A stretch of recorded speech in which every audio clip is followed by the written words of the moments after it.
नमस्कार दोस्तों, सोफी के संसार में आपका एक बार फिर स्वागत है। हमारे दार्शनिक ने सोफी से अब तक ढेर सारी बातें की और उसे यूनान के प्रारंभिक प्राकृतिक दार्शनिक के बारे में बताया और सुकरात के विषय में भी। आज हमारी मुलाकात होगी प्लेटो या अफलातून से और अफलातून की एकेडमी से। हम अफलातून को प्लेटो ही कहेंगे क्योंकि ये ज्यादा कॉमन शब्द है।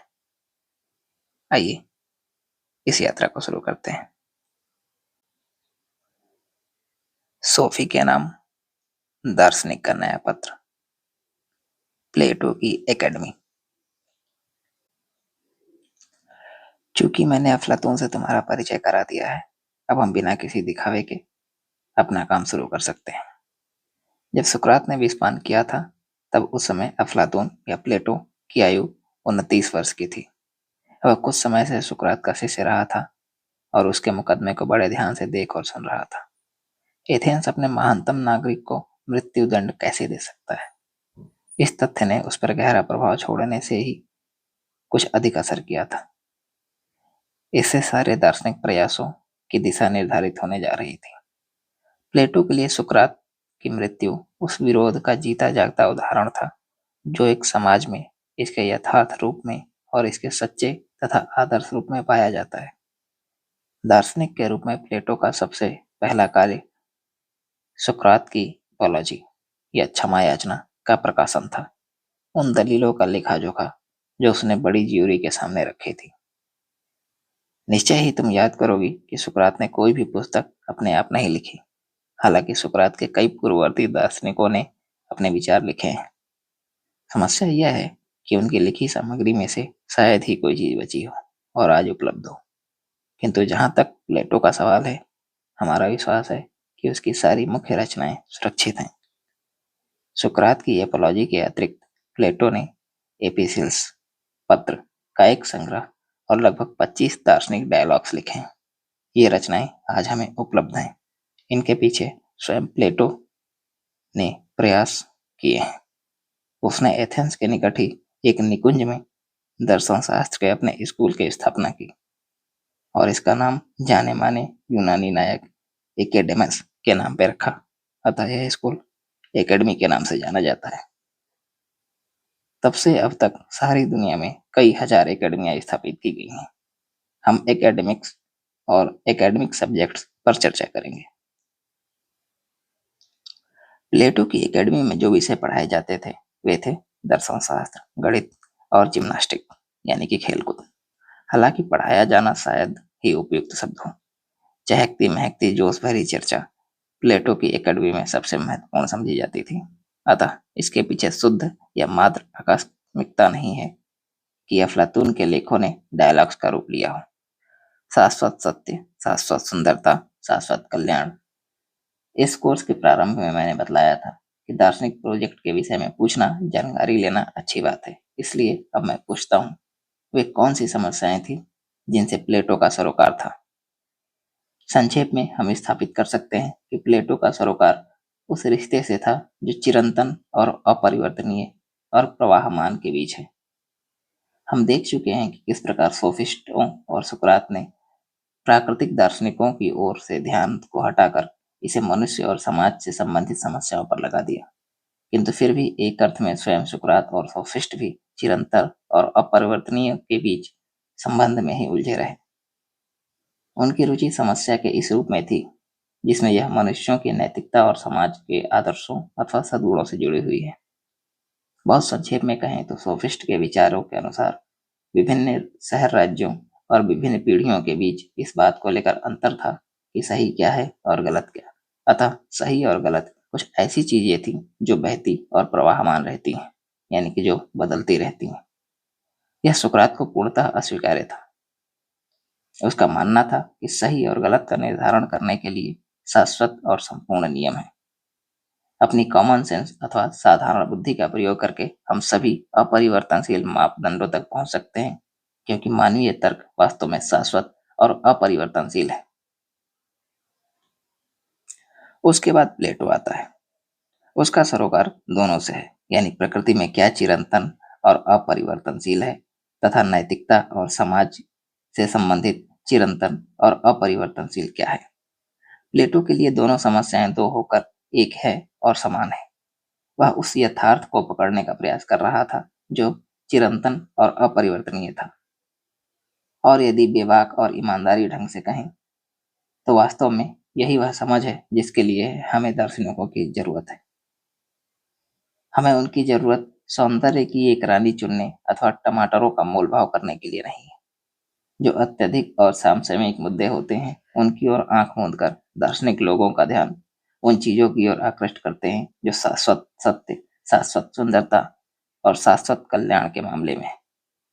इस प्रकार हमें कम से कम प्लेटो के दार्शनिक प्रोजेक्ट के रूपरेखा की एक झलक मिल जाती है।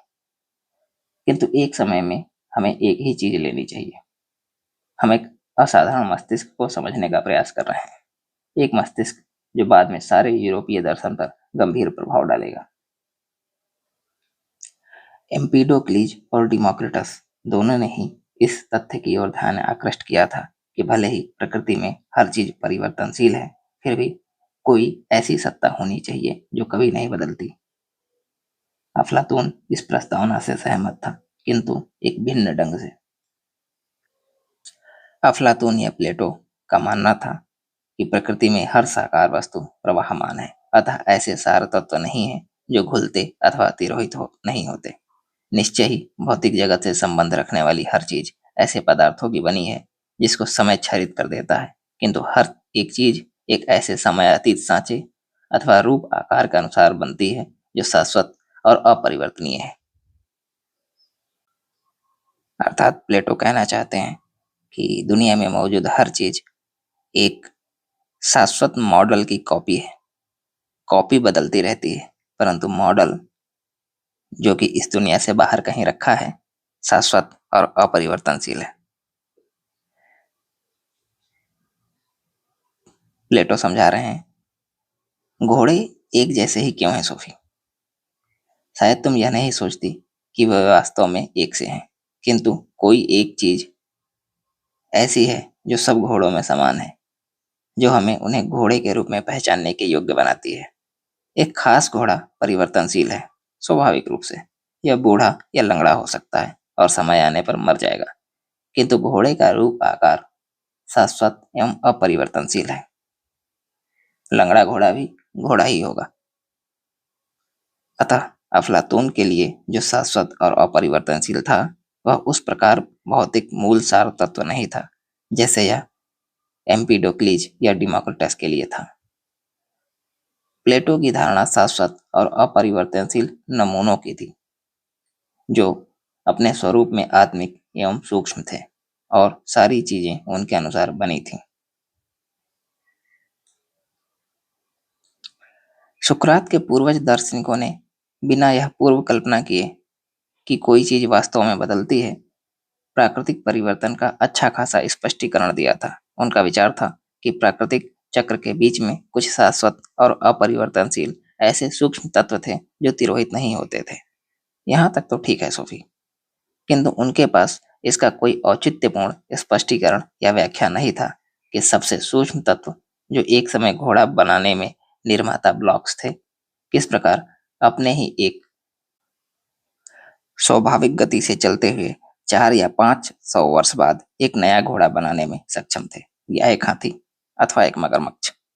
उदाहरण के लिए अफलातून का मूल बिंदु था कि डिमोक्रिटस के अणुओं ने स्वयं को कभी भी एक हाथी मगर अथवा एक मगर हाथी के रूप में नहीं बनाया। यही वह चीज थी जिसने दार्शनिक चिंतन को आगे बढ़ने में दिशा दी। यदि तुमने समझ लिया कि मेरा आशय क्या है, तो तुम अपने पहले पैराग्राफ को छोड़कर आगे बढ़ सकती हो, किंतु यदि तुमने नहीं समझा तो तुम इसे इस प्रकार समझ सकती हो कि तुम्हारे पास जो लेगो ब्लॉक्स है उससे तुम एक घोड़ा बना सकती हो। फिर तुम इसे अलग अलग कर सकती हो और ब्लॉक्स के रूप में बॉक्स में वापस रख सकती हो। तुम बक्से को सिर्फ हिलाकर नया घोड़ा बनने की आशा नहीं कर सकती। लेगो के ब्लॉक्स अपने आप एक दूसरे को कैसे ढूंढेंगे और फिर एक नया घोड़ा बन जाएंगे। नहीं, तुम्हें घोड़ा दोबारा स्वयं ही बनाना पड़ेगा, और तुम यह कर सकती हो। इसका कारण यह है कि तुम्हारे दिमाग में घोड़े की तस्वीर है कि घोड़ा कैसा होता है। लेगो का घोड़ा एक मॉडल से बनाया जाता है जो घोड़े से घोड़े पर जाते हुए भी अपरिवर्तित रहता है। यानी कि प्लेटो का मानना था कि इस भौतिक जगत में उपलब्ध सारी वस्तुएं किसी न किसी एक मॉडल से बनाई जाती हैं जो कि अपरिवर्तनशील है, और ये बनी हुई वस्तुएं बनती और बिगड़ती रहती हैं। प्लेटो इस निष्कर्ष पर पहुंचा कि भौतिक जगत के पीछे एक सत्य होना चाहिए। उसने इस सत्य को विचारों का जगत कहा। इसमें वे शाश्वत और अपरिवर्तनशील नमूने थे जो प्रकृति में दिखने वाले हर तथ्य के पीछे खड़े थे। इस उल्लेखनीय दृष्टिकोण को प्लेटो का विचारों का सिद्धांत कहते हैं। अपने इस सिद्धांत को प्लेटो एक गुफा की कहानी के माध्यम से समझाता है। हम इसे गुफा का मिथक या गुफा की पौराणिक कथा कहते हैं। कल्पना करो, कुछ लोग जमीन के नीचे गुफा में रहते हैं। वे सब ऐसे बैठे हैं कि उनकी पीठ गुफा के द्वार की ओर है, और उनके हाथ और पांव ऐसे बंधे हुए हैं कि वे केवल गुफा की दीवारों की ओर ही देख सकते हैं। उनके पीछे एक ऊंची दीवार है, और उस दीवार के पीछे मनुष्य जैसे प्राणी चलते हैं, और वे दीवार के ऊपर वाले भाग पर विभिन्न प्रकार की आकृतियों लिए घूम रहे हैं। चूंकि इन आकृतियों के पीछे की ओर एक आग जल रही है, इसलिए वे गुफा के पीछे वाली दीवार पर टिमटिमाती और बनती बिगड़ती परछाइयां डाल रही हैं। अतः गुफा में रहने वाले लोग केवल परछाइयों के इस खेल को देख पाते हैं। जब से वे पैदा हुए हैं तभी से वे इस स्थिति में बैठे हुए हैं, इसलिए वे सोचते हैं कि बस केवल परछाइयां ही वास्तविक सत्य हैं। यानी गुफा के अंदर कुछ लोग बैठे हैं जो बाहर नहीं देख सकते। बाहर से आने वाले प्रकाश के माध्यम से बाहर घूमने फिरने वाले लोगों की परछाइयां गुफा की दीवार पर बनती है, और दीवार पर बनने वाली इन्हीं परछाइयों को ही गुफा के अंदर बैठे हुए लोग अपने जन्म से देख रहे हैं। उन्होंने कभी भी वास्तविक मनुष्य या बाहर की दुनिया नहीं देखी। उन्होंने सिर्फ इन परछाइयों के माध्यम से ही बाहर की दुनिया का अंदाजा लगाया, और वे इसी परछाइयों वाली दुनिया को वास्तविक दुनिया मानते हैं। एक दिन गुफा में रहने वाले इन आदमियों में से किसी तरह एक आदमी अपने आप को इस बंधन से मुक्त कर लेता है। वह अपने आप से सबसे पहले यह पूछता है कि यह परछाइयां कहाँ से आ रही हैं, और जब वह मुड़कर दीवार पर कुछ आकृतियों को बंधे हुए देखता है, फिर वह सूरज की रोशनी देखता है और चमत्कृत हो जाता है। वह दीवार पर चढ़कर गुफा के बाहर कदम रखता है, और बाहर की दुनिया को आंखें मलने के बाद पहली बार देखता है। वह हर चीज की सुंदरता देखकर मंत्रमुग्ध हो जाता है। जीवन में वह पहली बार रंग और साफ शरीर तथा शक्लें देख रहा था। वह वास्तव में वे जानवर और फूल देखेगा जिनकी अभी तक वह महज हल्की छायाएं ही देख रहा था। किंतु अभी भी वह अपने आप से पूछेगा, ये जानवर और ये फूल कहाँ से आए? फिर वह आसमान में सूरज देखेगा और महसूस करेगा, अच्छा, तो यह सूरज है जो इन फूलों और जानवरों को जीवन प्रदान कर रहा है। उसी तरह जैसे आग की वजह से छायाएं दिख रही थी। खुशी से भरा वह गुफा में रहने वाला नाचता कूदता हुआ सारे संसार में घूमता फिरेगा, और फिर हाल ही में पाई आजादी का आनंद लेगा। किंतु इसके बजाय वह उन सब लोगों की सोचता है जो अभी भी गुफा में बंद है। वह वापस जाता है, और एक बार अंदर पहुंचकर वह सारे गुफा में रहने वाले लोगों को समझाता है कि जो परछाइयां वे देख रहे हैं वे तो यथार्थ चीजों की टिमटिमाती छायाएं मात्र हैं। किंतु वे लोग उसका विश्वास नहीं करते। वे गुफा की दीवार की ओर इशारा करते हैं और कहते हैं, जो कुछ भी है वह बस यही है। आखिर में वे उसे मार डालते हैं। गुफा की ये कहानी मुझे भारतीय दर्शन की उस अवधारणा के विषय में याद दिलाता है जिसमें ये माना जाता है कि ये दुनिया काल्पनिक है, अथवा मिथ्या है और एक यथार्थ जगत इस दुनिया से बाहर कहीं और है। और इस दुनिया में होने वाली सारी चीजें, जन्म, मृत्यु, जीवन, ये सब एक यथार्थ जगत में होने वाली घटनाओं का छाया मात्र है। और चूंकि ये छायाएं हैं, इसलिए ये परफेक्ट नहीं है और इनका परफेक्शन कहीं और किसी और दुनिया में मौजूद है। गुफा की पौराणिक कथा के द्वारा प्लेटो जिस चीज का उदाहरण प्रस्तुत कर रहा था, वह थी दार्शनिक की दिशा दृष्टि, जो परछाइयों वाली छवियों से होकर सारी प्राकृतिक सत्ता के पीछे विचारों तक जाती है। वह संभवतः सुकरात की बात भी सोच रहा था, जिसे गुफावासियों ने मार डाला, क्योंकि उसने उनके परिपाटी वाले विचारों को उलट पलट दिया और उसने उनके मार्ग को सच्ची अंतर्दृष्टि के प्रकाश से ज्योतित करने का प्रयास किया था। गुफा की पौराणिक कथा सुकरात की हिम्मत दिखलाती है और साथ ही उसका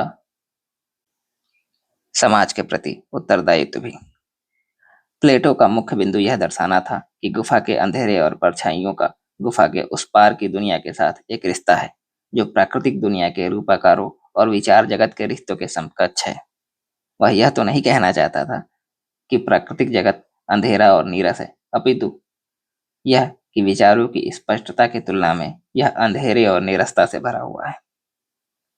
यह भूदृश्य एक सुंदर चित्र भी अंधेरा भरा या नीरस नहीं होता, किंतु यह केवल चित्र है।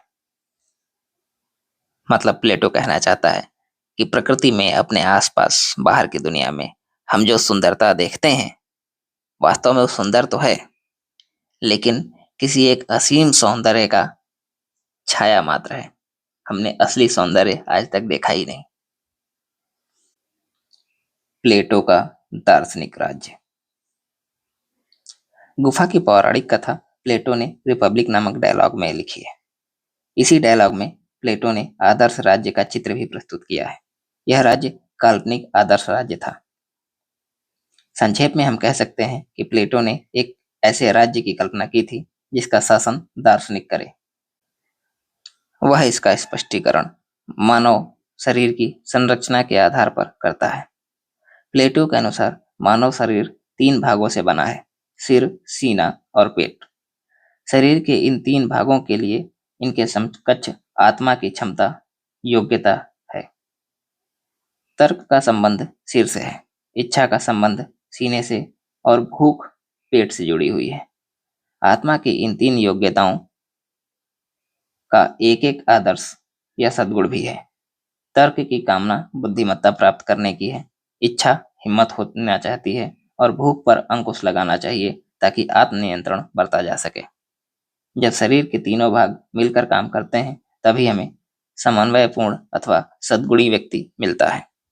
स्कूल में बच्चे को पहले अपनी भूख कम करना सीखना चाहिए, फिर इसे हिम्मत का विकास करना चाहिए और अंत में तर्क बुद्धिमत्ता तक ले जाता है। प्लेटो अब एक ऐसे राज्य की कल्पना करता है जो मानव शरीर के इन त्रिपक्षीय गुणों से मिलता जुलता है। जहाँ शरीर में सिर, सीना और पेट होता है, वहीं राज्य में शासक, सहायक और श्रमिक होते हैं। यहाँ प्लेटो साफ तौर पर यूनानी चिकित्सा विज्ञान का प्रयोग मॉडल के रूप में करता है। जैसे एक स्वस्थ और समन्वयपूर्ण व्यक्ति संतुलन और आत्मनियंत्रण दिखलाता है, उसी प्रकार सद्गुणी राज्य में हर व्यक्ति राज्य के समग्र चित्र में अपना स्थान जानता है। जिस प्रकार सिर सारे शरीर पर शासन करता है, उसी प्रकार दार्शनिकों को समाज पर राज्य करना चाहिए। प्लेटो का आदर्श राज्य हिंदू जाति प्रणाली जैसा नहीं है, जिसमें प्रत्येक व्यक्ति की एक सुनिश्चित भूमिका थी सबकी भलाई के लिए काम करने की। आजकल हम लोग प्लेटो के राज्य को अधिनायकीय या डिक्टेटरशिप के रूप में मान सकते हैं, किंतु यह बात उल्लेखनीय है कि उसका विश्वास था कि स्त्रियां भी पुरुषों के समान ही प्रभावी रूप से शासन कर सकती हैं, बशर्ते उन्हें पुरुषों के समान प्रशिक्षण मिला हो और उन्हें बच्चों के पालन पोषण तथा घर के रखरखाव से मुक्त किया जाना चाहिए। प्लेटो के आदर्श राज्य में शासकों और योद्धाओं को पारिवारिक जीवन की अनुमति नहीं थी, न ही वे निजी संपत्ति रख सकते थे। बच्चों का पालन पोषण इतना महत्वपूर्ण था कि उसे व्यक्ति पर नहीं छोड़ा जा सकता। और यह कार्य राज्य का उत्तरदायित्व होना चाहिए। प्लेटो पहला दार्शनिक था जिसने राज्य द्वारा प्रायोजित नर्सरी स्कूलों और पूर्णकालिक शिक्षा की वकालत की थी। प्लेटो का मानना था कि जो राज्य स्त्रियों को शिक्षित और प्रशिक्षित नहीं करता, वह उस आदमी जैसा है जो केवल अपनी दाईं बाह की कसरत करता है और बाईं बाह को कमजोर छोड़ देता है। कुल मिलाकर यह ध्यान में रखते हुए कि प्लेटो जिन परिस्थितियों और समय में रह रहा था, यह कहा जा सकता है कि उसके स्त्री संबंधी विचार सकारात्मक हैं। अपने डायलॉग सिंपोजियम में डायोतिमा नामक प्रख्यात पुजारिन यानी एक स्त्री का वह यह कहकर सम्मान करता है कि उसने सुकरात को दार्शनिक अंतर्दृष्टि प्रदान की थी। यह था प्लेटो का दर्शन। अगर संक्षेप में हम लोग बात करें तो प्लेटो अपने दर्शन में दो चीजों की बात करता है। पहला, यह संसार या यह दुनिया जो हम लोग अपनी आंखों से देखते हैं परिवर्तनशील है, जो लगातार बदलती रहती है, लेकिन यह किसी एक मॉडल की प्रतिछाया या कॉपी है जो कहीं और विचार जगत या तर्क जगत में रखा है, और वह विचार जगत अपरिवर्तनशील है। इस प्रकार कॉपी टेढ़ी मेढ़ी या कटी फटी हो सकती है, लेकिन जिस चीज से इस कॉपी को बनाया गया है, यानी जिस चीज से इसकी प्रतिछाया बनाई गई है, वह एक परफेक्ट और आदर्श रूप में हमेशा विद्यमान रहती है। प्लेटो का दूसरा विचार था एक दार्शनिक राज्य या दार्शनिक राजा के बारे में। प्लेटो का मानना था कि राज्य का शासन दार्शनिकों द्वारा किया जाना चाहिए और उन दार्शनिकों को अपने निजी स्वार्थों से स्वतंत्र रहना चाहिए। साथ ही यह भी जानने योग्य बात है कि प्लेटो ने स्त्रियों को भी सामान्य महत्व दिया है, और उस समय के प्राचीन यूनान में यह एक बड़ी बात थी। सोफी के संसार के आगे के दार्शनिकों के लिए हमारे चैनल पर बने रहिए, और यदि आपको हमारा यह प्रयास पसंद आ रहा है तो चैनल को सब्सक्राइब कीजिए और दोस्तों में शेयर भी कीजिए। हम लोग मिलते हैं सोफी के संसार के अगले भाग में। धन्यवाद।